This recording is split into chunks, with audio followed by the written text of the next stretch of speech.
आप जोधपुर से हैं? मैं बिल्कुल जोधपुर से हूँ और छाती ठोक के कहता हूँ कि मैं सचिन पायलट का समर्थक हूँ। ये कैसे परिवर्तन हुआ? जोधपुर आपका क्षेत्र, गहलोत साहब को छोड़ के पायलट साहब की तरफ कैसे झुका हुआ? देखिए, मैं आपको कहना चाहता हूँ कि हर आदमी का एक अ, वो कहते हैं टाइम होता है, और अशोक गहलोत जी का जो टाइम है निकल वो चुका। निकल चुका है। अब सचिन पायलट जी का टाइम आने वाला है। तो राजस्थान का जो युवा है वो देख रहा है कि आने वाले 25 साल हमें किसके साथ चलना है, तो हम निकल पड़े हैं। सचिन पायलट जी कहेंगे कि पैदल चलना है, 50 डिग्री के तापमान में हम पैदल चलेंगे। सचिन पायलट जी कहेंगे कि यहाँ धरना लगा दो, हम धरना लगा देंगे। सचिन पायलट जी कहेंगे ये आंदोलन कर दो, हम आंदोलन कर देंगे। सचिन पायलट जी कहेंगे कांग्रेस को वोट दे दो, हम वोट दे देंगे। सचिन पायलट जी कह देंगे कांग्रेस की सरकार बना दो, हम सरकार बना देंगे। हम सब सचिन जी के साथ हैं।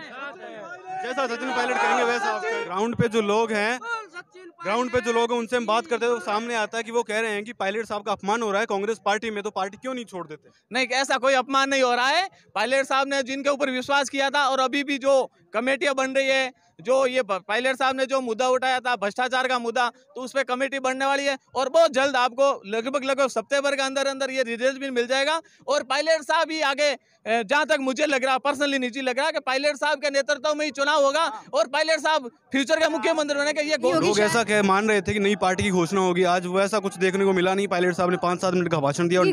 घोषणा तो आज स्वर्गीय राजेश पायलट जी, जो पूरे हिंदुस्तान के एक महान व्यक्तित्व थे, किसानों के नेता थे, गरीबों के नेता थे, आज उनकी श्रद्धांजलि सभा थी।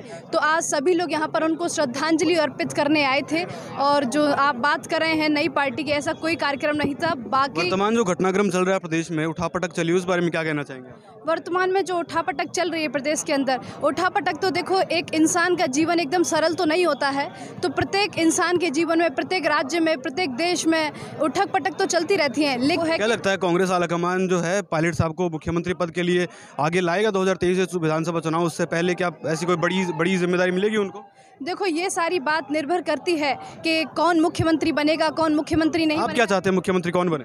हम उस व्यक्ति को मुख्यमंत्री बनाना चाहते हैं जो गरीब के लिए काम करे, किसान के लिए काम करे, मजदूर के लिए काम करे। और आप देख रहे हैं कि गहलोत साहब भी काम कर रहे हैं, क्या वो ठीक है? फिर गहलोत साहब काम कर रहे हैं। हम ये नहीं कह रहे कि मुख्यमंत्री गहलोत साहब होने चाहिए, पायलट साहब होना चाहिए। मुख्यमंत्री वो व्यक्ति होना चाहिए जो गरीब के लिए काम करे, किसान के लिए काम करे, मजदूर दोनों में से पहली पसंद पायलट साहब और गहलोत साहब में?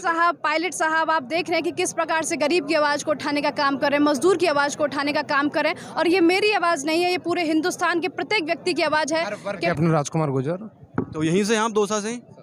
प्रोग्राम के बारे में क्या कहना चाहेंगे? आज के प्रोग्राम के बारे में बहुत अच्छा हुआ और इज़ द बेस्ट। और पायलट साहब का धन्यवाद जो हमारे दौसा में पधारे हैं, और हम उनका हमेशा धन्यवाद करेंगे सर। वर्तमान राजनीति के बारे में आप क्या कहना, जो प्रदेश में जो घटनाक्रम चल रहे हैं अभी, उनके बारे में आप क्या कहना चाहेंगे? कहने का मतलब ये है कि मतलब बहुत अच्छा, और पायलट साहब को हम हमेशा याद करेंगे, हमेशा। और पायलट साहब का हमेशा झंडा गड़ेगा और गड़ेगा। पायलट साहब आपकी पहली पसंद है मुख्यमंत्री के तौर पे भी? Right sir. तो बनेंगे मुख्यमंत्री, क्या लगता है?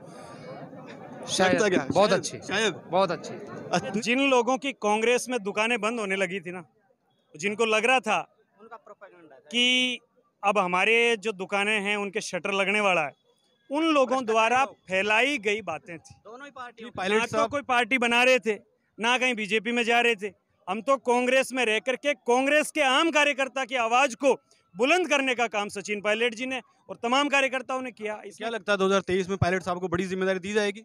बिल्कुल, अगर जिम्मेदारी दी जाएगी तो कांग्रेस सत्ता में आएगी, और कांग्रेस को वही डरा रहा जो पिछले 20 साल से रह रहा है, तो कांग्रेस की हालत खराब होनी है। राजस्थान में दिख रहा है, सीधा स्पष्ट है। तो आप ये कहना चाह रहे हैं कि पायलट साहब को सामने अगर नहीं लेके आते मुख्यमंत्री चेहरे के तौर पे, तो कांग्रेस हार रही है राजस्थान में?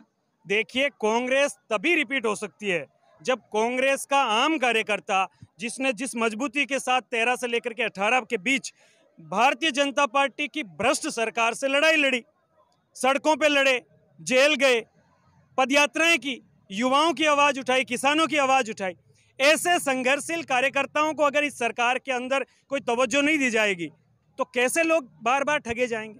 तभी तो लोग कह रहे हैं ना कि पायलट साहब को अलग पार्टी बना लेनी चाहिए। नहीं, मैं इस बात का आपका समर्थन नहीं करना चाहूँगा, क्योंकि जिस कांग्रेस पार्टी को हमारे पुरखों ने, हमारे बड़े बुजुर्गों ने पीढ़ियों से वोट दे दे के सींचा है, इतना बड़ा वटवृक्ष बनाया है, हम इसको कमजोर क्यों करेंगे? हम उसको क्यों छोड़ेंगे?